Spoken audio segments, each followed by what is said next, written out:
It is absolutely my pleasure because we're going to just catch up, help people feel better, think better. Yeah, I think that's enough, Yeah. right? Think and feel Yeah. better. Think and feel better. Why not? We need a little bit of that. That sounds like a good place to start. How do we think better? How do we feel better? Yeah, like Mm-hmm. I know for me, one thing that I did was turn off the news.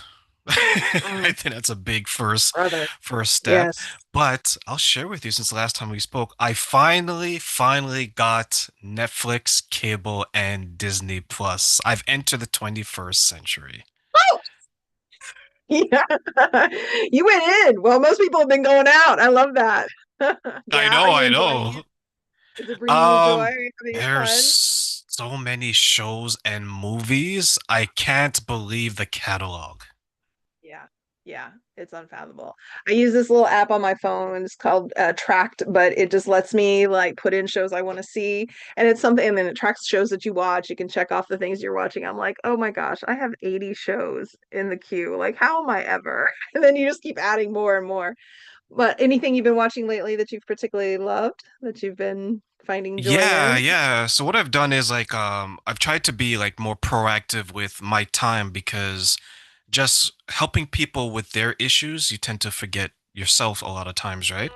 So Mhm. I've gone back to the early 2000s. I've been watching Married with Children. I've been watching Modern Family. Like I've gone back Yeah. that way, right? And I found myself laughing like I did in my teens and my 20s. And I'm just Mhm. loving the nostalgia of things Yeah. like a simpler life, I guess is the best way to describe it. Yeah, that's really fun. I love that. I have like Arrested Development. That's not quite all the way to the 80s, but it's an older show. That's on my list. I've been running to really dig into that.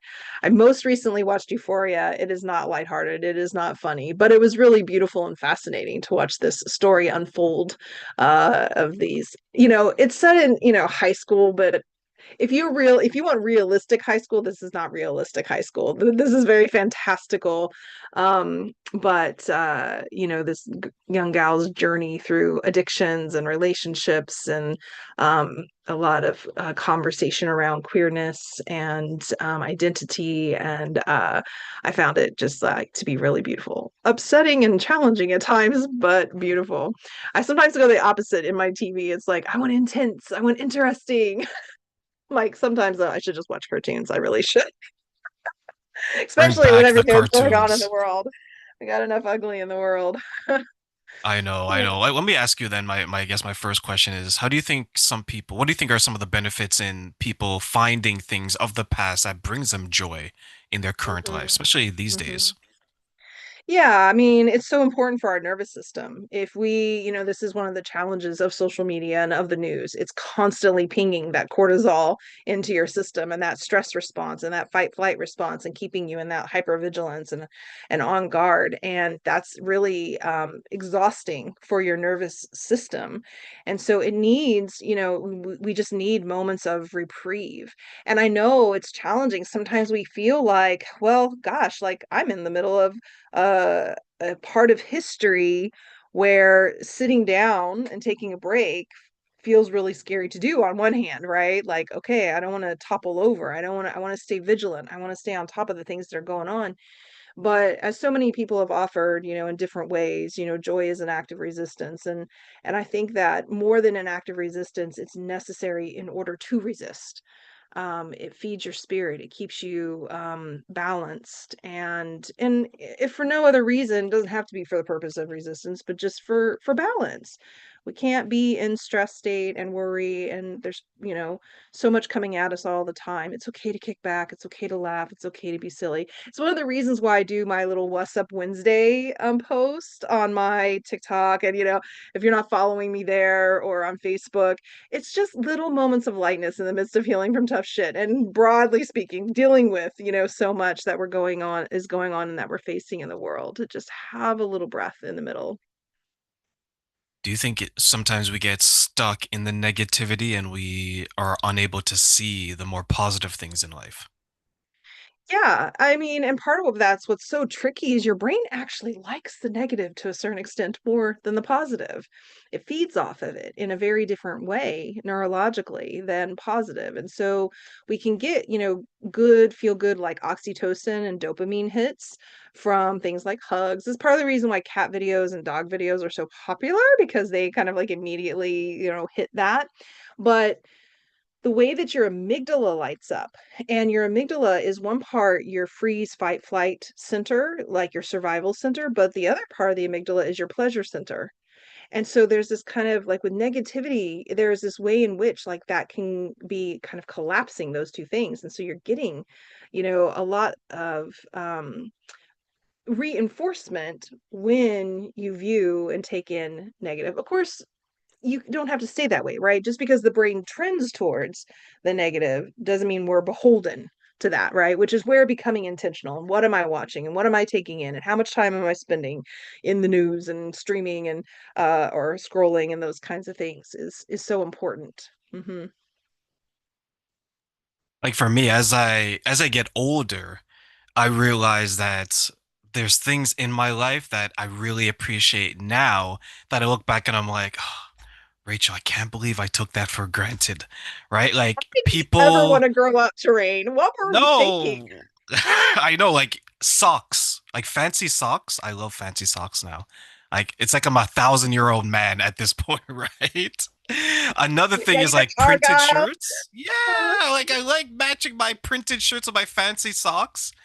And I'm just like, what have I become?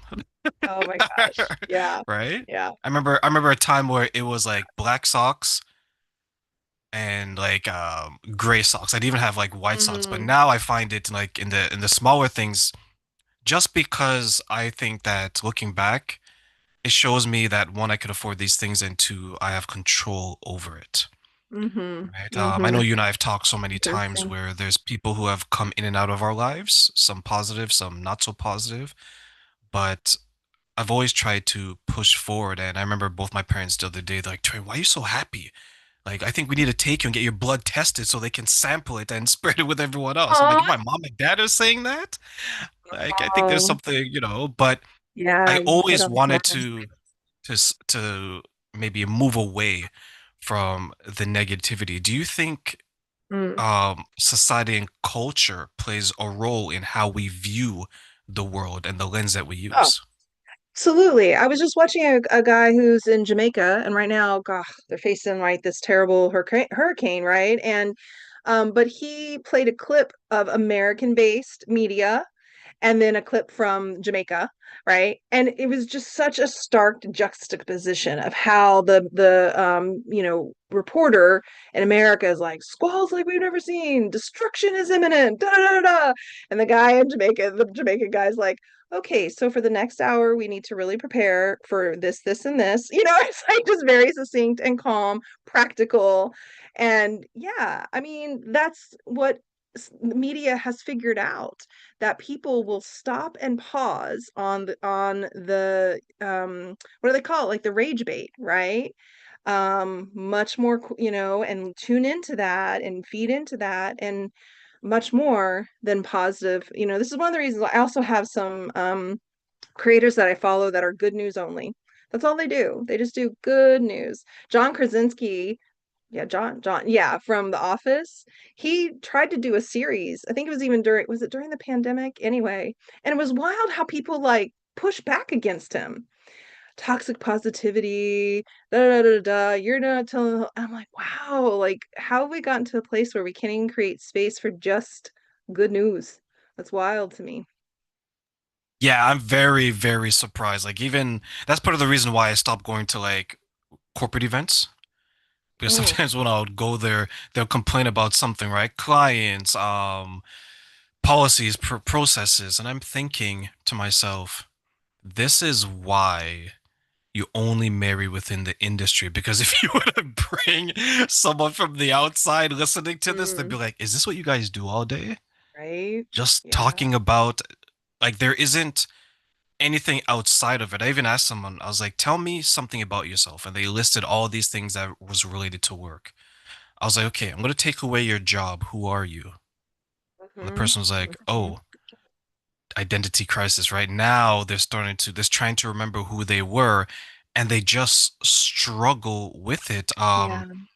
Have you seen that maybe in your own life or a different life where when you're becoming something else, there's a little bit of a holding on to what you previously were?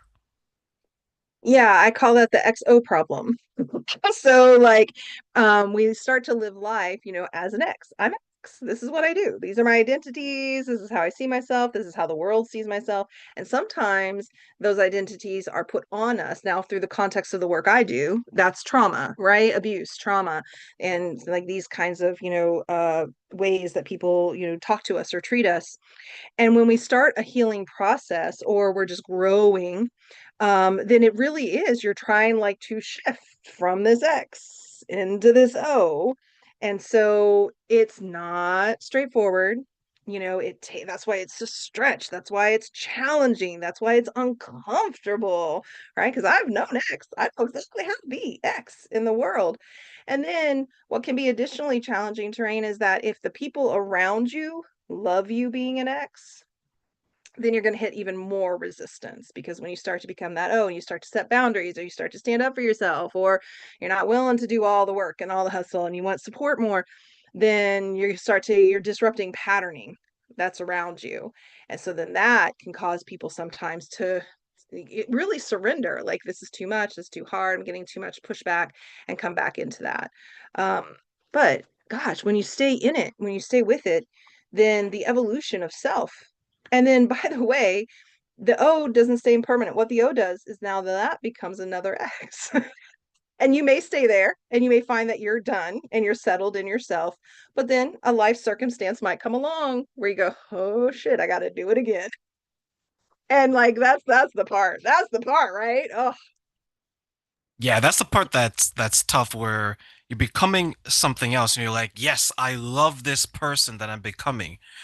And then you look around and your friends are like, Terrain, I hate the person that you're becoming. mm, Be like mm, us, right? Stay in this mm. zone, in this area. Don't leave the box because we don't want to necessarily change. You mentioned trauma. What kind of impact does our, let's say, past trauma have on our future self? I mean, well, that in the context of the conversation we're having right now of identity, what happens in when you're thinking about childhood abuse and trauma is that we are living within a family culture and within a family system. Okay.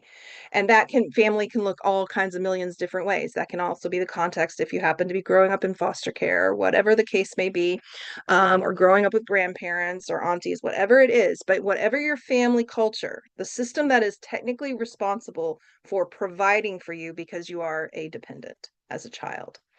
So, as a child, you have only one job, which is remaining a part of the tribe, belonging, in order to make sure that your needs continue to get met so that you can survive. Okay. And so, in order to do that, you start to understand like what is the family culture, what are the expectations, and what roles am I going to either be expected to play or do I take on in order to survive given the system, given the rules. So, for example, like some very common identities that people develop in childhood because there's trauma going on or abuse happening in the home, the lost child. I'm just going to be invisible. I'll be over here. Well, you all do all the madness over there. Like I'm gonna try to make myself as small and as quiet and as invisible as possible. There's also like surrogate parent. I'm going to step in. I'm going to take care. I'm going to manage, and I'm going to, particularly if you have siblings around you, right? You start to take surrogate spouse. That's often an identity that's put on a child where a parent is adultifying their child, sharing too much. Yeah. Scapegoat. Some people like they take on that role or they get assigned that role. I'm the problem. It's my fault. Everything happens because of me. And there can be more caretaker, peace giver. And this is a great question for anyone listening. Like you can start to ask yourself those questions like, like what role did I take on or was I assigned? Did I use to try to help me survive in that family system. And then of course in the work that I'm doing with my clients all the time, it's evaluating like that. Like, is that identity still serving you? Or is that an identity that we want to begin to shift or shed? What are then some of the steps that people can take to determine if that identity is still serving them, maybe in a positive way, or if it's an identity that maybe they need to replace with something else? Okay, so one of the things that you want to do is look at the way that the identity is serving you, not serving you. And a great way to do that is to look at the choices that are available and not available. Okay, so for example, one of my clients, one identity and role that she played really strongly in her family, and then of course we carry this over into our life and our relationships and work and everywhere, was the peacekeeper. Yeah. And so you kind of imagine, okay, I'm in this box, I'm in this role of the peacekeeper. One thing you can do is immediately notice how it feels in your body. Just do a little systems check. Like if I imagine myself in that role, in that place, what happens? And like she was like, oof, like my shoulders like got all tense, she got all tight, she started to feel kind of queasy.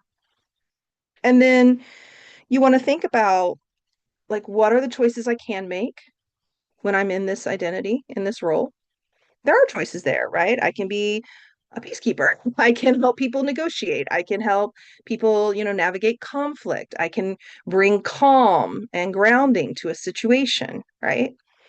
And then you want to understand, though, what are the choices that I'm not able to make when I'm in this role? Yeah.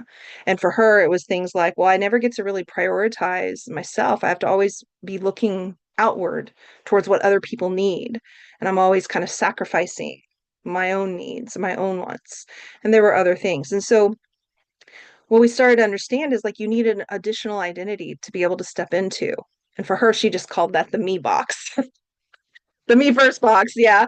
And then she noticed as soon as she kind of imagined stepping into that role and that identity, like her shoulders went back, she was able like breathe differently. And so, you know, in that context, the peacekeeper role might be a role she wants to play from time to time. She might need it, but you don't want to get stuck there, right? And you want to assess like, is this the right time for that role, or do I need the me first role in this moment? Is that I making sense? think it does, and that actually describes, sorry, how I was in my late 20s and my late teens and my early 20s, where I just wanted to Mm, maintain the peace to the point where I was people pleasing, yeah. right? I was doing everything for everybody at my own detriment. And then one day, Rachel, I was like, I can't do it anymore because I Mm, was exhausted yeah. of trying to satisfy everyone else's needs. And I'll never forget the day where I needed help with something, and then those people who I was helping, they weren't able to help me. Many because they chose not to. Some maybe Mm, because they didn't know how, right? Because there are people yeah. that just don't know how to help you. Yeah. And then I made a choice that Terrain, you're responsible for you, right? Mm, Like what happens to you isn't necessarily your fault, right? Like we all have had bad things happen to us, or not so pleasant things. But I decided that how I rebuild is 100% oh, I my love that. responsibility, right? What do you Yeah. think are some of the obstacles that maybe hinder people from rebuilding their life after maybe they try to change identity, realize things aren't serving them, Mm, but there's still that obstacle or obstacles preventing them from changing? hmm. Well, I mean, we've touched on it a little bit, but absolutely the potential for loss and rejection. Yeah. And it's, a lot of times for people who have experienced abuse, connection is sometimes feels few and far between anyway. And so then if you're contemplating, shifting and losing connections that already feel like few and far between, then that's tough. Yeah. And it really takes a moment of being able to say, I'm willing to clear the field to allow the relationships and the connections to come in that will actually be serving and supportive for me. But there's an interim time that's uncomfortable, right? It's kind of like when okay, I'm gonna speak for like when you break up, like I'm like, Rachel, just be patient. Rachel, take your time. Rachel, what are you doing? It's like you gotta give yourself room and clear the field, right? Because if you just jump on the next thing, yeah. So you get perspective. I think there's a lot of sometimes just the fear of the unknown, quite honestly. Like, what is it gonna really feel like? It's unfamiliar, it's uncomfortable. That can really come up. I think deep down underneath some of this is just deservingness, right? The belief that we deserve to live a better life, have a better life, be happy, have joy, live contentedly. What comes to mind for you? What do you think is going on there? Well, I think of that old saying, although I don't do this, so I am going to say that before I say this, so people don't seem like some kind of freak, is that we don't want people to, the old saying that, well, the best way to get over someone is to get under someone. Yeah, right. Right? What I try to do is I just take a moment for myself and I just understand saying that I need some me time. To your point, right? Like the Mm, me box. yeah. I need that, right? To the point where it's probably selfish in a way, but it's not so selfish because I say that there's always that fine line between self-care and selfish, hmm right? hmm I Yeah. had to rebuild myself so many different times, but one of the obstacles that I Mhm. faced was, am I worthy of the change? Yeah, for Right? Am I sure. worthy Yeah. of the people that I'm going to have around? Because you get your brain, your body, your whatever gets Mm, so used to the way you were, to the people that you kept around you. Now it's going to be scary. Some people mm, move cities, right? Some people move countries just to help yeah. ease the transition. Um, hmm and you really feel for them because it's like, will your life ever get better? And I had to ask myself question, will my life ever get better? And the answer is yes, but some people may not think it's going to be. Do you see Yeah. people questioning their own value and their own self-worth on All this the time. journey? All the time. All the time. Yeah.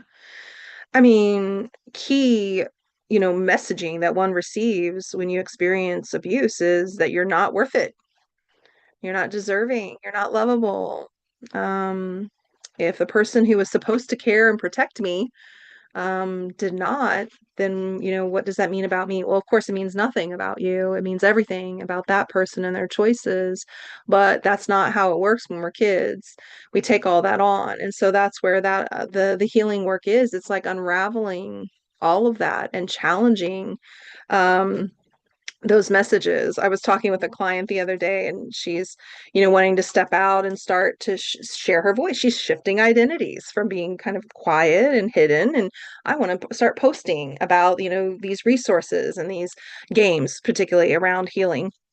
And what if I put that up there and, people don't like it or they, say mean things to me and these kinds of things. And so, we kind of talked through all of the what ifs of that and, soothed the anxiety and we got to this really good place. And then she says, but yeah, my brain, I know that, I know it, but my brain just keeps saying like it's gonna be bad, it's gonna be bad. And I was like, well, why don't you just stop listening to your brain? Like she started laughing. I was like, you don't have to listen to everything your mind says. And when you take the action, after you do the action, after a while, all that's going to change anyway. You're going to feel confident. You're going to feel secure about doing those things. So, yeah, I mean, we have so much more say and so much more choice. It's not to minimize how hard it can be, how real those thoughts and those feelings, are. But that's a big part of what Beyond Surviving is all about, is not being at the mercy of, the conditioning, the programming, the patterning that was given to us, like in coming into a place of choice and power to say, hey, you know what? I actually get to decide what the programming is now. Yeah, to turn off the negative thoughts if you can, because they will go from a whisper to a shout to a total scream, Yeah. right? And you made a very good point where you want if you're going to step out, you want to do it courageously because it's a form of you taking back maybe something that was taken away from you when you're a child, right? Mhm. Like you had a fantastic example where you said that the child is, you're supposed to show up in a way that there's people around that's supposed to take care of you, right? And a lot of us, unfortunately, that was taken away and it was violated, or the love was conditional. Get A plus, I'll give you validation and attention, right? Get a gold medal, same thing. Get a gold star, and I'll buy Yeah. you this, right? Yeah. And we grow as adults, and of course that's going to show up in our relationships, right? Like women having sex with men just to keep them around, or a man spending Mhm. money just to keep her around. Like, sure, it's stereotypical, but for a lot of people, this actually happens. Maybe Yeah. in different forms. What are some of the ways that you see people's maybe childhood trauma or just trauma in general showing up in their adult life and in their adult relationships? Well, to your point, I mean, that process of having your value and your worth collapse with meeting standards and goals is one of the key things that happens in adulthoods. When we move into this world and this life of like productivity, and now we're tasking and we're adulting. Again, why did I ever grow up? But we're doing it. We're doing it. We're doing the adulting. We're doing the tasking. We're setting the goals. We're achieving the things. We're getting the degrees. And because of our either, because either, love, affection, attention was conditional, right? Or just our general sense of like, I am only valuable if. And so when we don't grow up in safe, healthy, encouraging, nurturing environments, we learn that value is conditional versus it being intrinsic. And so that's something that we have to just start to figure out, that value is something that you own. It's not something that you earn. And so we start to separate that out. And then that has huge positive impacts on how we pursue things, how we connect in relationship, what our expectations are, the kinds of boundaries that we set, the kind of pressure or expectations we put on ourselves. Do you think some people, actually, let me ask this question this way. If I look back on my 20s, 30s, and now I'm entering my 40s, is there, does it get easier as we get older? Yes, no, maybe. Depends on what it is. If you mean getting up off the floor, not easier, not easier. Things crack and pop. I got to do the full turnover, hands and knees, and push up. I think that I'm about to come into my 50s, and I definitely think there's less angst. There's a lot more of take me as I am. And I think that that is not age related necessarily. It's one part age, but I think it just has a lot to do with the healing and the clearing work that I've done and the self that I've cultivated and created that says I am worthy, period. Not I am worthy because, yeah, or I am deserving, period. Not I am deserving if, yeah. And so I have more capacity. I'm not perfect at it by any means. I still get caught up on things, all the time, but I think there's more ease in myself, which then creates more ease in just how I navigate life and relationships. I did a presentation for a grief group where they rewrite, it's called Rewrite Your Story, and it's you take your trauma and you rewrite it as you're working Mhm. through the journey. And when I was looking into this, what I found out, which was a little bit of a surprise to me, is that there's a 10-year period in our life where we're most, for many people on average, you're the most unhappy, the least successful. And a lot of people said, oh, yeah, Turin, that's probably in your 40s, 50s, and 60s. And when I Mhm. did the presentation, I was like, actually, it's in your late 20s to your mid 30s. Mhm. And Mhm. people were surprised. And I told them, what do you think is the happiest time? And I said that it's 40 and beyond for some of the Mhm. reasons that you mentioned, right? You know what you want, you know what you don't want. Yeah. You, for the most part, probably identified what you went through and you understood it, either saying that, okay, this is who I am. I'm comfortable with what happened to me. I'm comfortable where I want to go. I am going to empower myself because external factors aren't going to do it. I don't need the fancy car, the big house. That's probably in our 20s, right? Mhm. What are some of the ways that you think, in general, that people can start to empower themselves, especially as they get later on in life? Yeah. Oh, wow. That's an interesting question. I mean, empowerment comes from the place of just understanding that you're in charge. And it's also a scary thing because it means that you actually are the one that's responsible. You actually are the one who has ownership. And I know for myself, and for a lot of years, like I didn't want that ownership. I wanted life to happen for me. And then when it didn't, life was happening to me. And so then I felt powerless. I felt at the mercy of circumstances or other people and what was going on around me.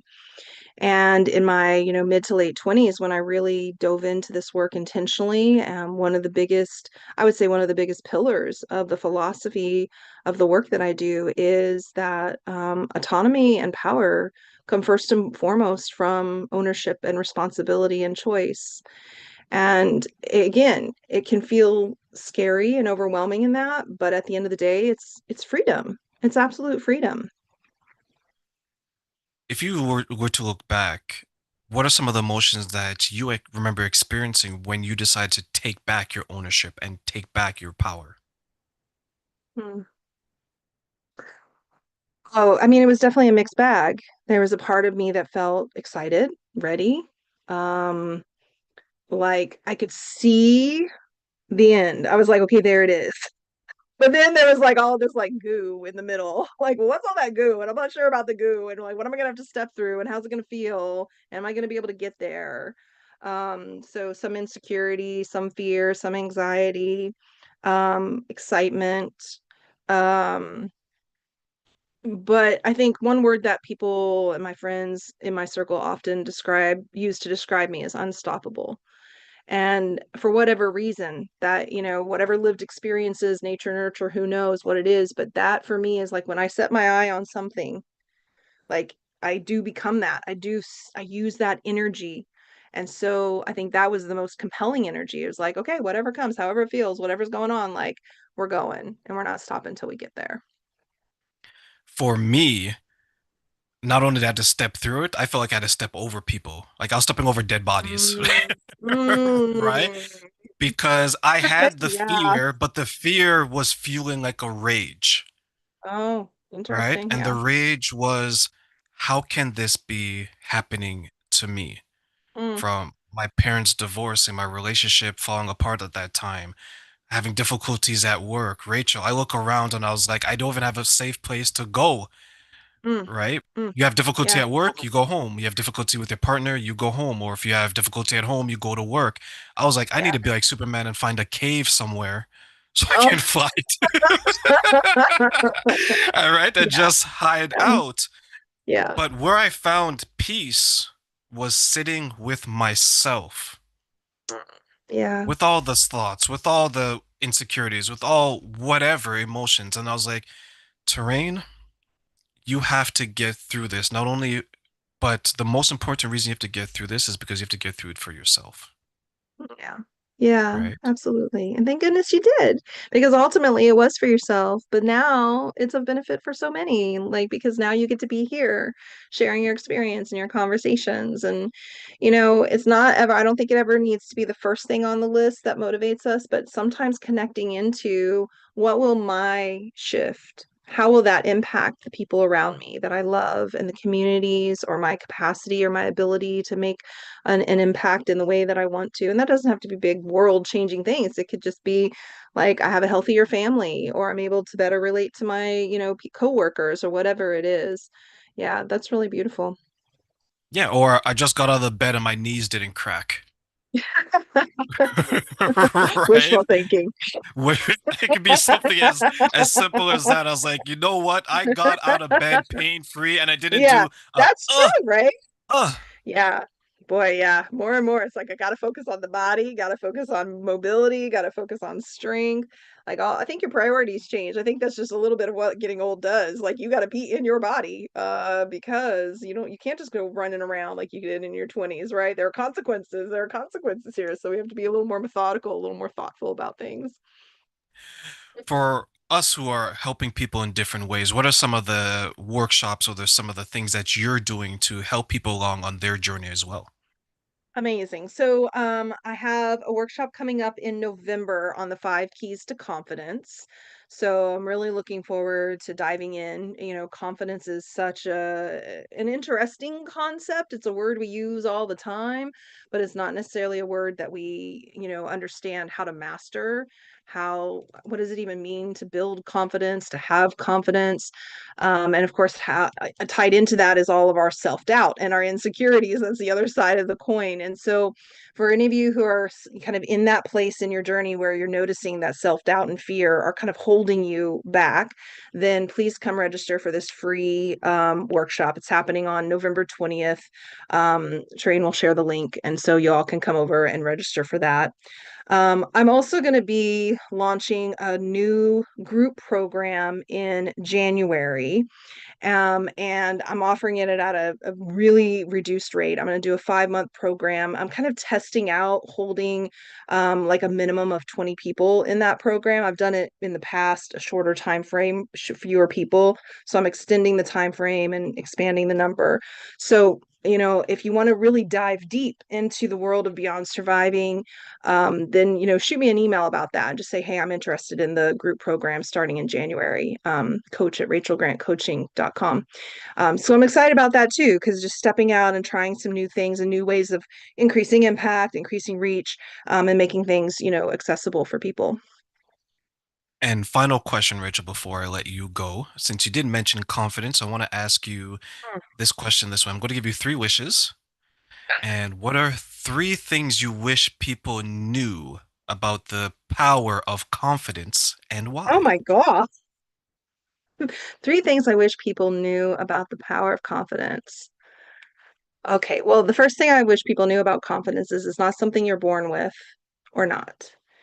I think it's also important to understand that, you're not meant to be confident in all things. Like you put me on a ski slope, I'm not going to be confident, and that's okay, right? Um, and I think that the biggest piece of the puzzle here is I wish people just understood that you don't have to size yourself up against other people. That's such comparison is so rooted in like shame and really blocks manifestation. So walk your own walk